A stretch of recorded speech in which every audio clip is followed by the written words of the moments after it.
Alright, if you're looking to make some rain barrels, there's lots of different designs. There's lots of people doing them different ways and showing you different methods on how to build them. I thought I'd show you how I came up with setting mine up and what I like about it, what works well, some advantages, because it's a little bit different.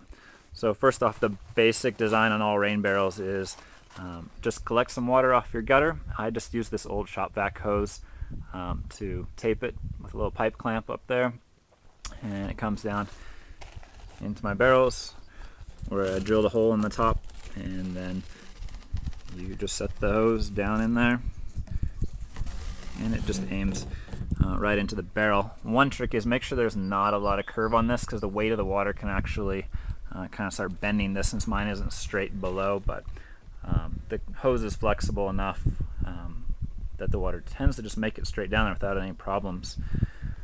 I have two barrels tied together, and mine's a little bit different in the fact that I put my barrels upside down, and I'll show you why in a second what that buys for me. And then down at the bottom, you got to have some way to get the water out of them.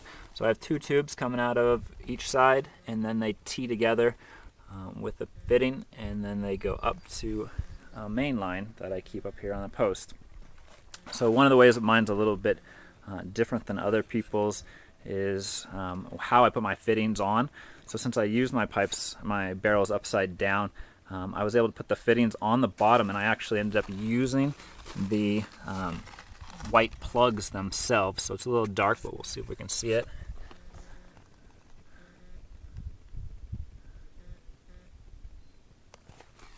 So what that allows you to do is, instead of drilling into your barrels and then having to put a big hole in your barrel so you can get your hand in and reach the back side of it to put a compression fitting on, if you use the white plugs by flipping the barrels upside down, you can actually drill through the plug and then put your outlet fitting right through the middle of the plug. So I just used the 90-degree barbed elbow and then just epoxied it into the plug. Then I can just get to the back side of the plug as well. So I just glued it in the plug and then screwed the plug back in, so that allows me to get to the back side of it without having to drill big holes in my barrels. So I did that for both barrels, both fittings, and then just took a piece of clear pipe, I think it's some kind of hot tub tubing, flexible piece, put it with a T, and then ran that T up here.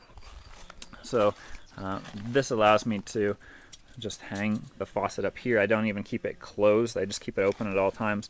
Then once I drop this below the water level in the barrels, the water just starts coming out. So I can fill up barrels, I can hook up to a hose. Then once I bring this above the level of the water line, it stops flowing. And then I just keep it hooked up here.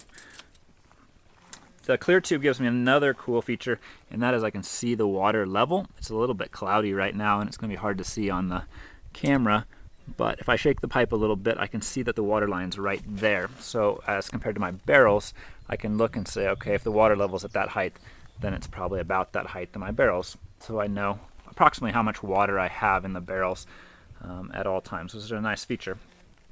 The other nice feature is if I keep this faucet head below the very top, I want it to be close to the same height as the top of the barrels, but it's a little bit lower. Now what's going to happen is when it rains and the barrels start to fill up, if there's too much water and it starts filling them up too high, the lowest point of drain on this is this faucet. So when it's raining really hard, you can see water just coming out of here. So I can kind of put this over to the side over the gravel, and it just overflows into the grass, which is fine for me. So this is basically a built-in faucet and overflow in one design, which is kind of nice. I just wire it up here with a wire loop, and then it just sits in there. You want to make sure that that's fairly secure, because I have had days where the wind starts blowing, or the dog hits it or whatever, and it falls over, and then I lose all my water, which isn't so helpful. The other nice feature about this design as well is that if I want to add a third barrel, which I would like to do someday, I can just put it over here on a cinder block and then just hook another piece of tubing in, put another T in, and then just connect the bottoms. One little trick you have to do, especially on your second barrel, is that as this one starts to fill up, if there's no way for the air to leave as the water enters, then it's not going to fill up. So I drilled a little bit of a hole right here. So as water's filling up the barrel in a storm, air is being pushed out of here. And the reverse works as well. When I'm draining water out, it has to be pulling air into this tank to let it drop. If you're worried about bugs and stuff, you could probably glue a screen over this so you don't get any bugs or anything in it. But I haven't really had that problem with mine. Same with your input. Some people have, leaves and sticks and things like that, and you could put a screen here or a screen up in your gutter to try and keep some of the gunk out of this. But for the most part, it works pretty well. And then I like my design as well because in the winter I take mine down. I don't keep them up all year. We have a pretty cold winter, so I can just unhook these fittings down below, unscrew the white caps, and then just spray them out with a hose, get them nice and clean, and then I just store them throughout the winter. They do kind of algae up. As you can see, it's kind of a little bit red in the clear line. There's some algae and things, but for the most part, it's worked really well. I really like what it does.